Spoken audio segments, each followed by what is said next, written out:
All right, everybody. Welcome again to our general weekly group for Cancer Bridges. Tonight, we have a wonderful guest speaker who is from the Cardio-Oncology team at UPMC. And a little bit about her. She's a nurse practitioner. Her name is Clare Nosenchuck. And she has over 6 years of experience in oncology and cardio-oncology. She works at UPMC in the Heart and Vascular Institute Center for Cardio-Oncology, focusing on the cardiac care of patients who are undergoing or who have undergone cancer care. And she's passionate about blood pressure control and patient education. And that is exactly why I sat next to her at a conference last year and I said, hey, can you come speak to our group? Because this is a really important topic for all of you, especially those of you that have been on treatment for a long time period or will be on treatment and, may have that impact. So, Claire, welcome. Glad you're here. Thank you, Wendy. I will apologize in advance. I'm getting over the cough and cold that I think the whole world has right now. So hopefully not too many coughing spells today. My name is Clare Nosenchuck. As Wendy said, I'm a nurse practitioner. I work at the Center for Cardio-Oncology, which is UPMC's Heart and Vascular Institute's cardio-oncology specialty group. We are an International Cardio-Oncology Society designated Gold Center of Excellence. I was really excited to learn recently that AHN also has an ICOS Gold Center of Excellence. So we have 2 of these now in Pittsburgh, which is great for everybody's care, to make sure that people get seen by cardiology providers who are comfortable with treating cancer survivors. I have no financial or professional disclosures. Wendy, you can go on to the next slide. I'm so sorry. Except that I'm pretty sleep deprived. I have 2 little kids who are also getting over the same cold. And then I'm also, I always have to confess that I definitely eat more cheese than I should as a cardiology provider. So other than those personal disclosures, nothing to disclose. All right, so cardio-oncology. So what is it? Cardio-oncology is the study of and treatment of the heart in the context of cancer. So it is not cancer of the heart. Those do exist. They're very rare. But it is cancer care in the context of the heart. So my aim today is to give you a sense of how cancer therapy can impact your cardiovascular health and how you, a cancer survivor, can be more aware of cardiovascular risks and complications. I chose to use the term survivor during this discussion, which really refers to anybody at any stage in their cancer therapy. That's kind of the NCCN's guidance, is that we talk about everyone who's been diagnosed with cancer as a survivor, because you're surviving with it currently, regardless of where you are in your treatment. So kind of give you a sense of what cardio-oncology focuses on. It is a pre-cancer therapy, during cancer therapy, and post-cancer therapy care of the heart. So pre-cancer therapy, it could be evaluation of and optimization of your heart health before you have surgery or before you start a new treatment. During therapy, it can be symptom management, risk reduction, or management of acute complications with your heart. And we'll talk a little bit more about some of those acute complications, but it could be things like heart failure or myocarditis, which is inflammation of the muscle of the heart. And then after cancer therapy or traditional survivorship, it's preservation of the health of the heart after you've had therapy for cancer. So this is really specific to each individual, and it takes into consideration what kind of cancer therapy they've had in the past, and how it's affected their heart, other diseases that they may be being treated for, other risk factors, their family history, into the distant future after they actually have cancer therapy. All right, next slide, please, Wendy. All right, so if you are diagnosed with cancer, should you be worried about your heart? The answer here, unfortunately, is yes. The most common cause of non-cancer related death amongst cancer survivors is heart disease.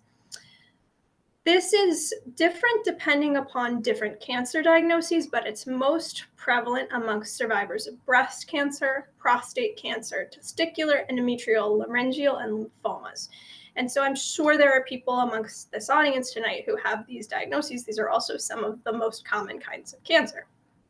And a lot of that has to do with the kinds of therapies that those kinds of cancers receive and the kinds of sort of survivorship we see. So often our patients who are diagnosed with breast cancer, they live for many, many years getting breast cancer therapy, which is a fabulous thing, but it means that we're also taking care of their heart after they've gotten therapy for a long time. And so people who have cancers that are treated for a long time seem to be more commonly diagnosed with some cardiac complications simply because of the duration of their survivorship. Next slide, please. Okay, so it's a little scary to worry about two things at the same time, but I did want to share just to give you a sense. Worrying about your heart when you have cancer isn't necessarily worrying about something catastrophic. So if you look at the red line here, it's a trajectory of cardiac deaths over the past several years. And it shows that we have been making enormous strides in cardiac care because we are lowering people's heart-related death. And so we're making great strides in that regard. So there's a lot of hope. There's a lot of research. I want to share a little bit of that with you so you get a sense of how we can take care of you. All right. So next slide, please. So what do you do now that you've just been dropped a bomb and we've said you should be scared about your heart health when you have been getting treatment for cancer? So the statement I always say to my patients is forewarned is forearmed. And I think that that's an important thing to just say right out. When we know that we have risk factors for cardiac complications, it gives us all, you as the survivor, me as your healthcare team, a chance to watch you more closely and to mitigate the risk that you have from other kinds of diseases to help lower the chances that you have complications related to your heart from your cancer therapy.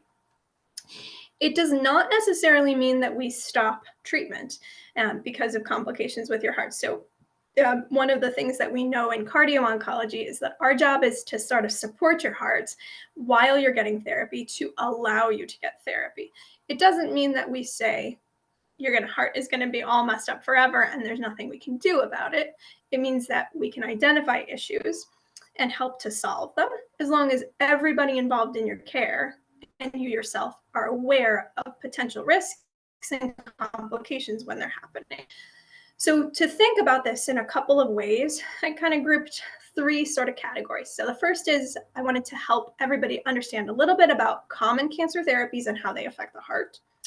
Second, to understand pre-existing heart disease that might play into your cancer care or become a problem while you're getting cancer care. And then give you a simple tool, the ABCDE tool, to frame some survivorship guidance so that you can be empowered to take care of your heart in the future.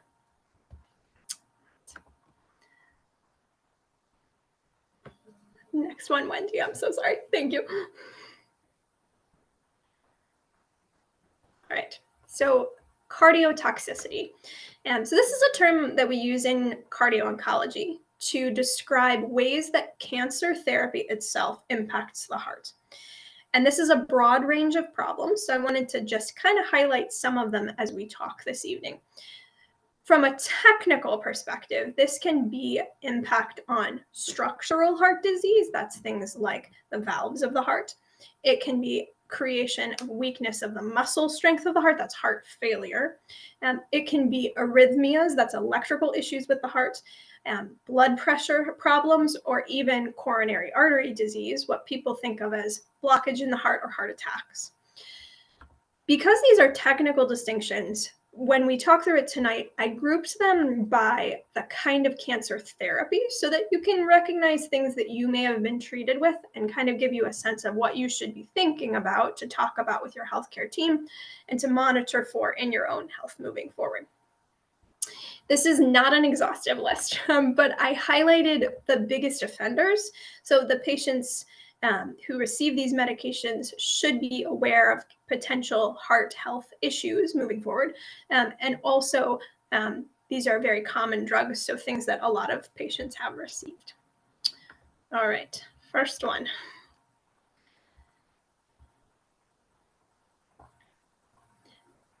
You can move forward there. Thank you, Wendy. Appreciate it. All right, so intravenous chemotherapy. So this is, I'm so sorry, Wendy. Could you go back one? Thank you. Appreciate it. So intravenous chemotherapy, this is traditional chemotherapy. So these drugs are old, and have been around for a long time.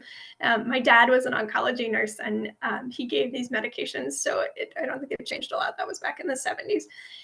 But anthracycline chemotherapy is a big cardiac offender. So it's a big drug that we think about in terms of survivorship moving forward in someone's life after they've received it.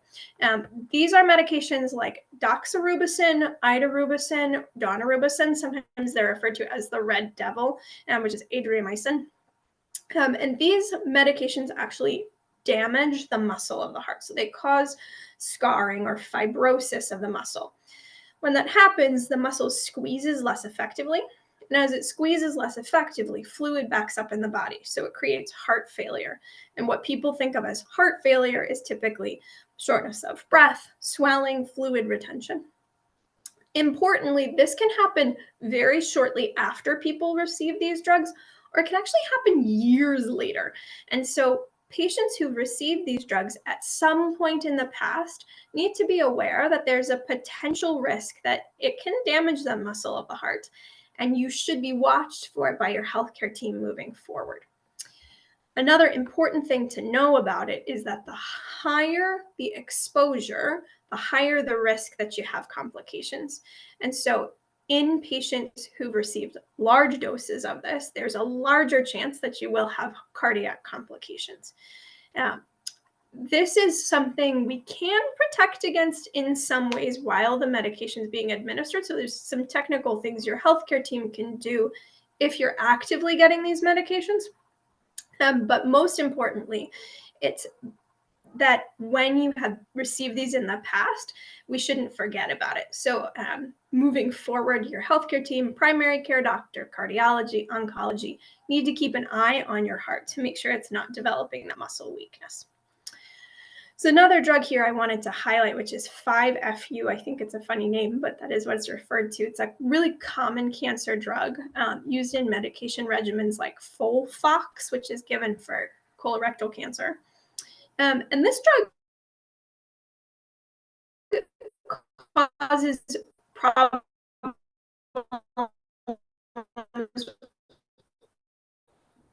during its infusion. So actually it can give you what's almost like a heart attack, a vasospasm of the arteries in the heart. Drop a note in to say 5-FU to watch for symptoms that mimic heart attack. So things like chest pain and shortness of breath, which can happen during the administration of the drug. All right, thank you, Whitney. We can go to the next one now. All right. This next one is kind of an important piece because these drugs have become really prevalent. So immune checkpoint inhibitors. These are often called ICIs. These are really, really amazing drugs that have revolutionized cancer therapy, and they have created an incredible environment to treat cancers that were previously thought to be incurable. And there's 6 of them, the names of which I always stumble over, but pembrolizumab or Keytruda is very common. Nivolumab and ipilimumab, which are given together for multiple myeloma, or beg your pardon, for malignant melanoma, are very common. And then some of the other ones as well. These medications are associated with inflammation in the body. So kind of creates this hypersensitive environment. And that can cause inflammation in any organ. So it is attacking wherever your cancer is, but can also create inflammation in totally other tissues. So perhaps it's targeting your melanoma, but it can cause inflammation of the muscle wall of the heart.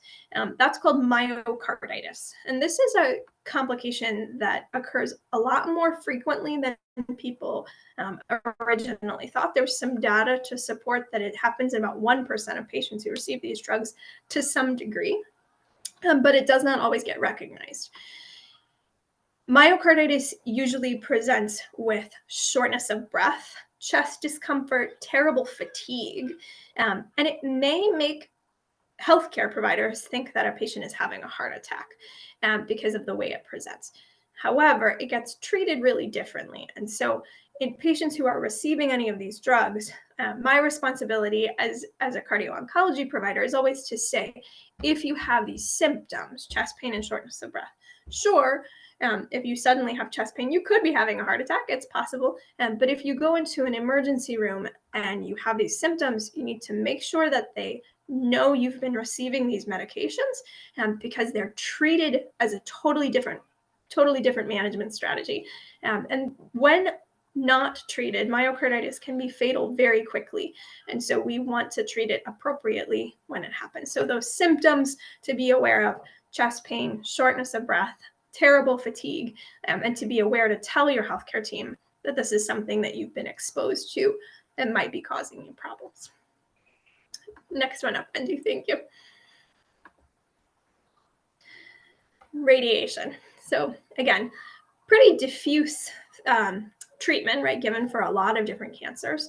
I worry about it in particular when it's given to the breast and chest. So breast cancer, lung cancer, and some kinds of lymphoma, where radiation is given into the mediastinum, that's the center of the chest. This is a diffuse offender. So radiation causes a lot of problems. So things to be aware of in the long term and the short term. This can cause radiation-induced coronary artery disease. So that's blockage in the arteries of the heart. It can cause pericarditis, which is inflammation around the heart. Can present with some symptoms of chest pain as well. And it can also create valvular heart disease, which is kind of a long-term problem. So radiation exposure to the valves of the heart that should open and close properly with each beat can make those valves either very tight or very loose so that they don't open or close properly. And when that happens, ultimately down the line, patients may need valve replacements. So very important to kind of watch even into the long-term survivorship. So maybe there are some people here who received radiation exposure when they were children for pediatric cancers. This is something they need to be aware of as adults. It doesn't go away, and it can get worse over time. All right. Next one up there, Winnie, thank you. So hormone therapy. This is most commonly for breast cancer and prostate cancer. These are medications that tend to increase cholesterol. So when I think hormone therapy, I think cholesterol problems. And this can be either triglycerides, or it can be your regular old bad cholesterol, LDL cholesterol. The problem with this is that it's often a long-term medication. People take these for a long time. And as they're exposed to high cholesterol over a long time, it increases their risk of coronary disease. So this is regular old blockage in the heart, creates the risk of heart attack. Over time, these medications can also really impact the squeeze of the heart, so it can cause heart failure. The other thing in particular here that I worry about is particularly abiraterone. Zytiga is the other name for this medication, which is strongly associated with hypertension, high blood pressure. And I see a lot of men who take this for prostate cancer, and their blood pressure is terrifically elevated while they're on it, which is over time very damaging to the heart as well, which we'll talk a little bit more about. Next one up there, Wendy. Thank you so much. All right. This one's a little bit of a broad category. So monoclonal antibodies and oral therapies. So some of these are pills that people take. Some of them are infusions. And if you look at the list here, you'll see probably some names that you have seen or had exposure to. So we see things like axitinib and these drugs called VEGF TKIs. These medications are strongly associated with hypertension, so high blood pressure. The big problem here is that high blood pressure is asymptomatic. right? So if you are having a complication related to the arteries of your heart, you're probably going to feel that. If you're having a complication related to myocarditis, you're probably going to feel that. But high blood pressure doesn't necessarily cause people any symptoms. And one of the things I know from being previously an oncology provider is that often oncologists don't worry that much about high blood pressure. They worry about low blood pressure because they're concerned that people will have dehydration and their blood pressure will be low, or they'll be sick from an infection and their blood pressure will be low. I worry a lot about high blood pressure over time. That's my job.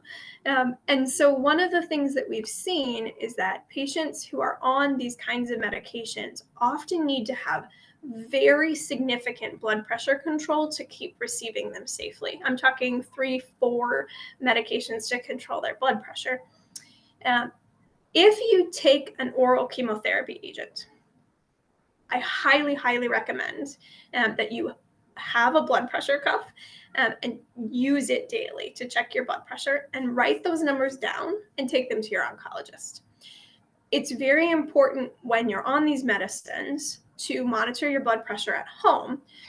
Often people will say, well, I was just nervous when I went in to see my oncologist because I was scared about what my scans were going to show. I was going to not feel well. So my blood pressure was just high from white coat syndrome. And while that's a real phenomenon, which happens to me, it is really important that we know for sure that it's just high at the doctor's office and not high all the time. High all the time is scary to me in cardiology because it damages your heart. And so when I see patients on these drugs, I just want to make sure that they're aware these medications are associated with high blood pressure and they risk some damage to your heart over time, especially if you take them for a long time. Next one, please. All right. HER2 agents. Okay, so these are trastuzumab and pertuzumab. You might have heard of them by their brand names, which is Herceptin and Kadcyla. These are medications primarily used for breast cancer. They are also used in a couple of other kinds of cancers.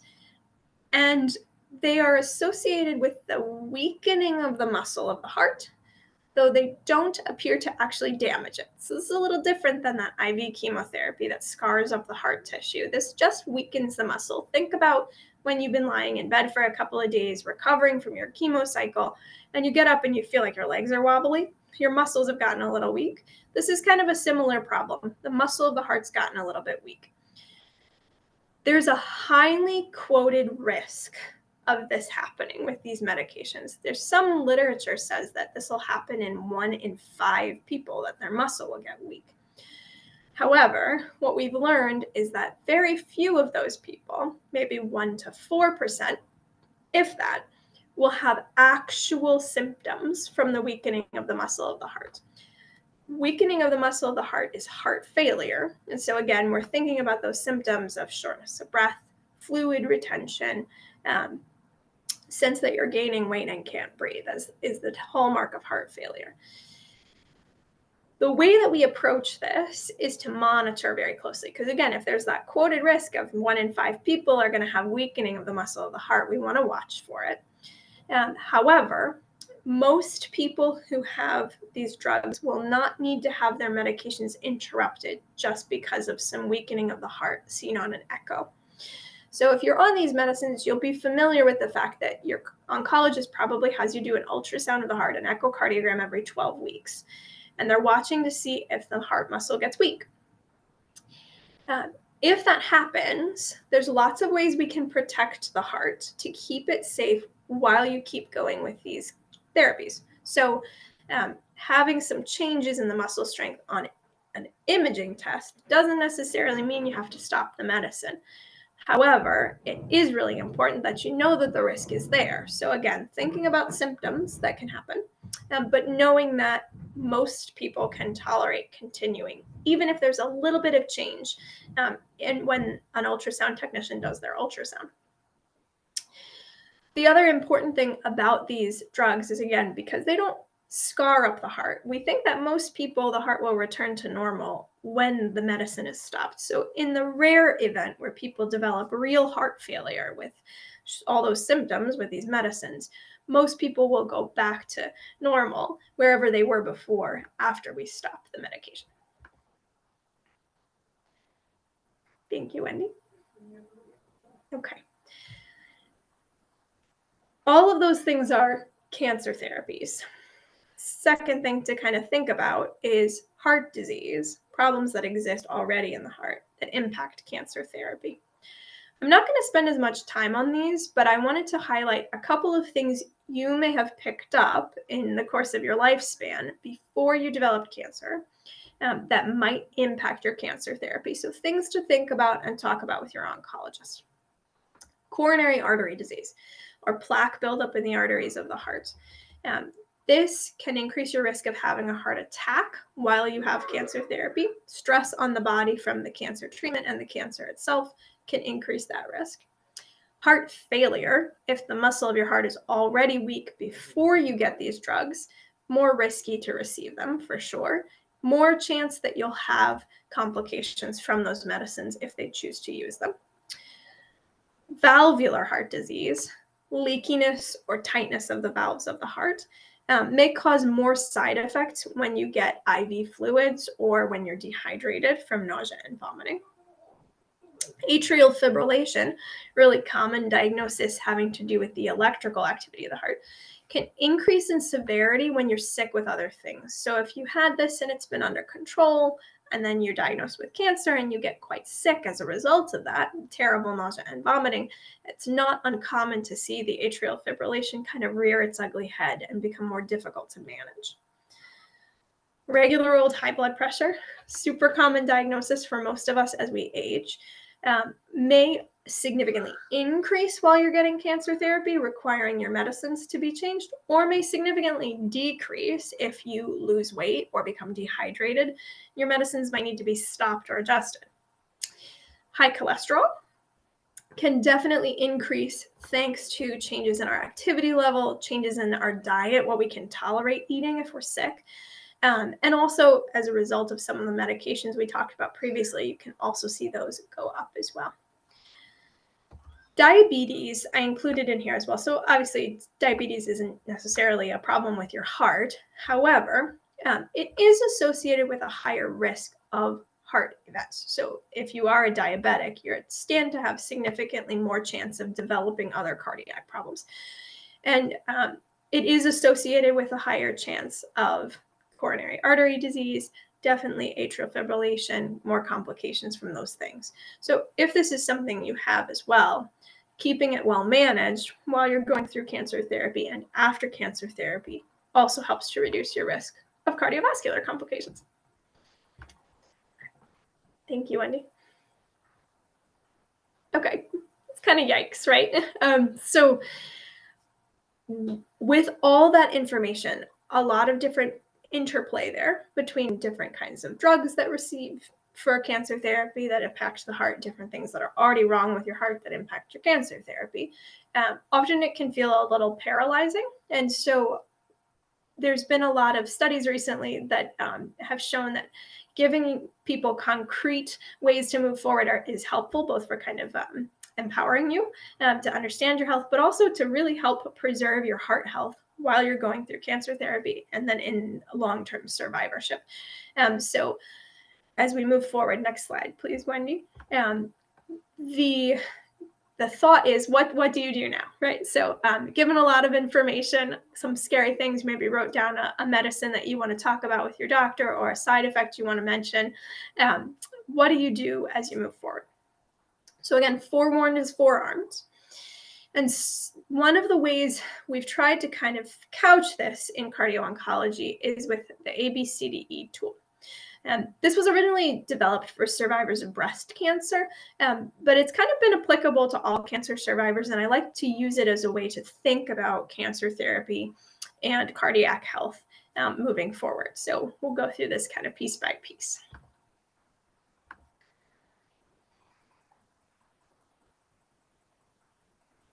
Number one, A, awareness. So that's what really, of all the things that I wanted to do tonight, this is the biggest one, right, is just awareness. To know that your cancer therapy does impact your heart health, and having had cancer therapy, you need to think about your heart kind of in the long term. Most important is being attuned to your body. So knowing that when you have a symptom, it is important to bring it up to your healthcare team. And then let them tell you if they're concerned about it or not, but don't forget to mention that it's happening. Symptoms in particular that have to do with cardiac health to think about are chest pain, shortness of breath with activity, dizziness, lightheadedness, passing out, exercise intolerance. That means you used to be able to do this flight of stairs or walk up this hill in your neighborhood, and now you can't do that same thing you could do before. And undue fatigue. I always say, like, there is nobody who's going through active treatment for cancer who doesn't have fatigue. It is the most common complication of all of the drugs that we give. But if something really seems like it is out of the ordinary, especially for those people getting those immune checkpoint inhibitors, we want to pay attention to that. It can be a sign of cardiovascular problems. Next one, please, Wendy. Thank you. A also stands for aspirin. This has been kind of thrown around a lot in health literature recently. We used to say everybody should take an aspirin, then we said nobody should take an aspirin. But the middle line, the middle of the road now, is that people who have coronary artery disease or have had strokes should take an aspirin. And one of the things I've realized in most of my cancer survivors is that most of you have had imaging of your heart and neck as you've gotten staging scans. And so many people actually do have documentation that they have plaque in the arteries of their heart. That's coronary disease, even though they've never had a heart attack. And those patients are often eligible to take an aspirin. So not appropriate for everybody, but if you go back to your old CT scan and they note coronary atherosclerosis or coronary artery calcification is present, good idea to bring that up with your care team and say, hey, am I somebody who should be taking an aspirin?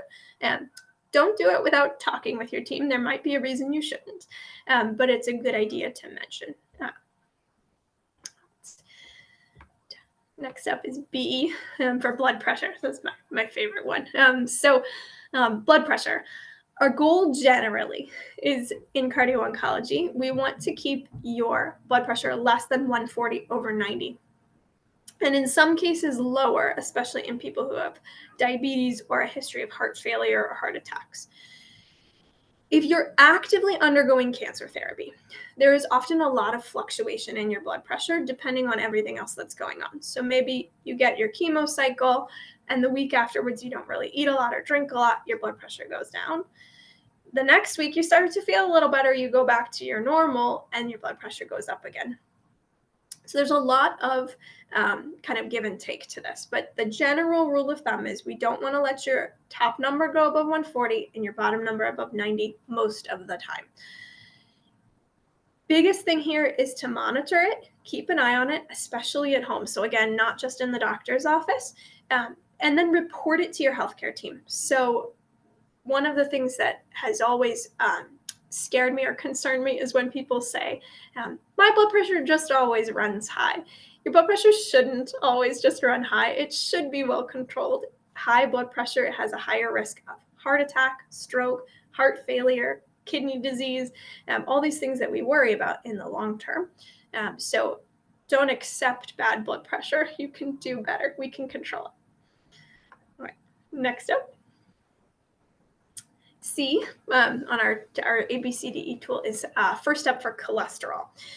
So cholesterol is what develops into coronary artery disease or plaque in the arteries of the heart that causes heart attack, or in the arteries of the head and neck that can cause stroke. And the best available evidence indicates that a lower LDL cholesterol, that's what people call the bad cholesterol, means less risk of heart attack and stroke. The hallmark of therapy for this is statins. Most of you either will be on one of these or have a family member who's on one of these. And at least 5 of you right now are thinking, but those gave me muscle aches, or gave my mom muscle aches. They are a great medication to lower the cholesterol. They're not the only thing that can be done to lower cholesterol. And so one of the big things I always say is, again, we don't have to accept that your cholesterol is high. There are other ways, both medications and then also exercise and healthy diet, that can help to lower your cholesterol. I will always do also say it's not your fault if you have high cholesterol. It might be a little bit your fault if you are like me and eat too much cheese. But if you are somebody who's born with bad genetics, unfortunately, a lot of us are, then you can do everything right in terms of your diet and your exercise patterns and still have high cholesterol. So if you're somebody who knows that you've seen that LDL number climbing when you see your primary care doctor, again, this isn't something we have to ignore just because you're going through cancer therapy. We can treat this and lower your cardiovascular risk even while you're actively getting therapy. Next one up. C also stands for cigarette cessation. The big thing here that I want to highlight is that we all know that we shouldn't smoke. I don't think there's anybody in America today who doesn't have that understanding. And I also want to acknowledge that it is really hard to quit smoking. And if you're someone who's struggled with this, it's really difficult to do. But quitting smoking is beneficial even if you've been a smoker for a long time. So you may say, I've been smoking since I was 13. I had a patient tell me that today. But even so, quitting reduces the risk that you will have a heart attack and reduces the risk that you will have a death from heart disease. So it is definitely good for you, even if it's been a long time and you've been smoking for a long time. Please consider this your opportunity. There are medicines that your primary care doctor can talk with you about to help you with smoking cessation. There's also lots of things like people do cognitive behavioral therapy, and they talk with therapists to try to get through this. It's hard, but it is super beneficial if you are able to do it. Next up, we have D, diet and weight management. So unpopular, but true, because we all know it, again, like smoking, but an increased risk associated with obesity here of heart failure, complications related to surgery, high blood pressure, blood clots, stroke, atrial fibrillation, heart attack. These are all things I worry about anyway in the average American person, and also things I worry about in everybody who has cancer therapy. Things like blood clots, your risk increases when you have cancer, and so we worry about that in all of our patients. However, the risk goes up with higher body weights. And so if you are someone who struggled with this as well, this is super valuable to focus on. A lot of my patients will lose weight while they're undergoing cancer therapy for bad reasons because they don't eat and they feel terrible. That's not the way that I would encourage anybody to lose weight. However, if you have gotten through your cancer treatment and you're out the other side, it's an opportunity to say, let's maintain a healthy body weight and do it in the right way. So eating properly, exercising, maintaining muscle mass, but keeping your body weight overall lower to reduce these risks of complications. Next one, please, Wendy, thank you. All right, diabetes. So like I mentioned before, diabetes is not technically a heart disease, but it ties in super close with the risk of heart disease. And in greater than 50% of diabetics, cardiovascular disease, that's heart attack, stroke, heart failure, these things are going to be the cause of death. So super tied into the cardiac health. Data also indicates that people who are undergoing cancer therapy have a significantly higher chance of developing type 2 diabetes.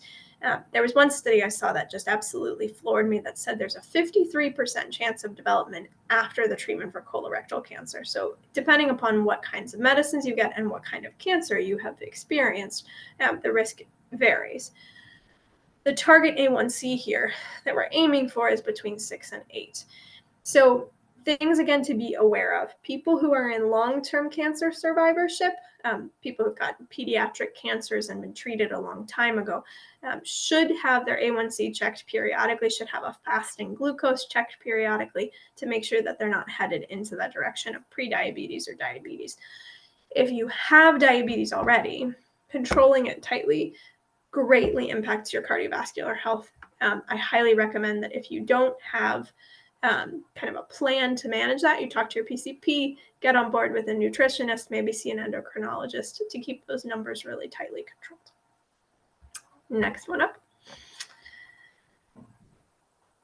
Dose awareness. Just a thing to drop in here again for those people who maybe have gotten cancer therapy a long time ago. This is primarily to do with radiation exposure and anthracycline chemotherapy. And it's really important for the pediatric and adult, young adult and adolescent community, but also for all of us who are getting treatment for cancer and want to live a long time afterwards. We should know how much drug we got. So this means if you've been treated with some of those medications, anthracycline chemotherapy, again, that's the red devil, doxorubicin, idarubicin, daunorubicin, or if you got radiation exposure. It's important to know those doses. You don't have to know it off the top of your head, but have it documented someplace so that if you move to another city, your oncologist retires, somebody knows how much of this medication you received. This can be very beneficial to understanding your cardiac risk. And it can be very beneficial if in the future you have to have cancer treatment for something else, which as we live longer after cancer therapy becomes a more common occurrence. So important to just note it and have somebody be aware of it so that moving forward, you have that information. Right. E stands for exercise. So exercise. Whoops. Oh, no, you're totally fine, Wendy. Thank you. Okay. Hold on a second. Where did that go? It is slide number 25. I'll put my glasses on. That's the fourth from the end. There you go. Okay. So exercise. Oops. Exercise, super beneficial to reducing your cardiovascular risk. There we go. There you go. Perfect.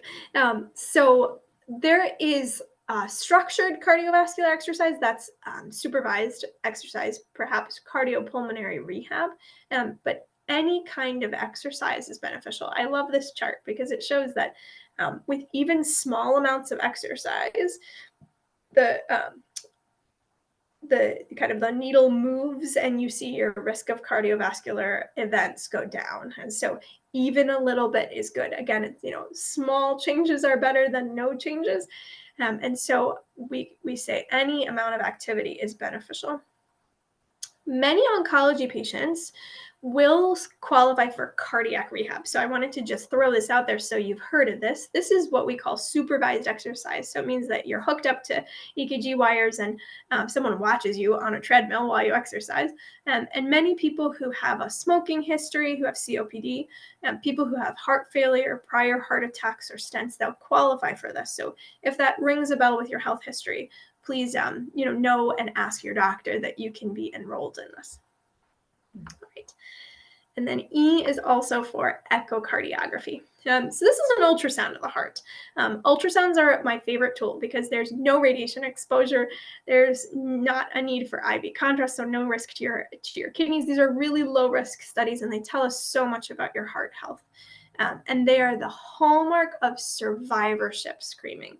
So this means if you are someone who has gone through cancer therapy and you're done with it, we still need to watch your heart this way. So your healthcare team, primary care, oncology, cardiology, whoever follows with you, can order you an ultrasound at different intervals every several years, depending on the kind of cancer therapy you've received. But especially people who've received anthracycline chemo, people who've received radiation to that chest and breast area, and then people who are receiving those HER2 agents are going to benefit from getting echocardiograms and should talk about them with their healthcare team. All right. And then finally, one article I read included in this tool F for the formation of a healthcare team. And so in this, I just want to highlight that survivorship is a long-term undertaking. And for those of you who are kind of heading onto your cancer journey, it can be really a daunting undertaking. But working together with your oncologist, your primary care doctor, a cardiologist if appropriate for your care, physical therapy, that cardiopulmonary rehab, maybe endocrinology to manage your diabetes, pulmonology to manage your COPD so you can breathe well enough to exercise, your family and friends helping them to all get involved in your care is really beneficial. So letting people in to help you with your care, getting them on board, can help to benefit you and empower you to make some of these healthy lifestyle choices to better your cardiovascular health. And then at the end, I did include, I realized after the fact, these are links. So I can send them to Wendy afterwards so that she can kind of send it abroad. But the NIH has some great resources for smoking cessation. The American College of Cardiology, regular cardiology, has awesome information about cardiovascular illnesses and how to manage them. The Children's Oncology group is available for survivorship guidelines. So that's kind of like thinking about your heart health many years into the future if you've received treatment a long time ago. And then the American Heart Association also has a lot of resources about diet and lifestyle, which I think are really approachable and understandable. And I will get them to Wendy so she can give them to you all, or maybe link them in the video for this as well. All right. Thank you very much, Claire. I'm going to stop the recording so we can ask a few questions here. Thank you, Wendy. All right. Where is that?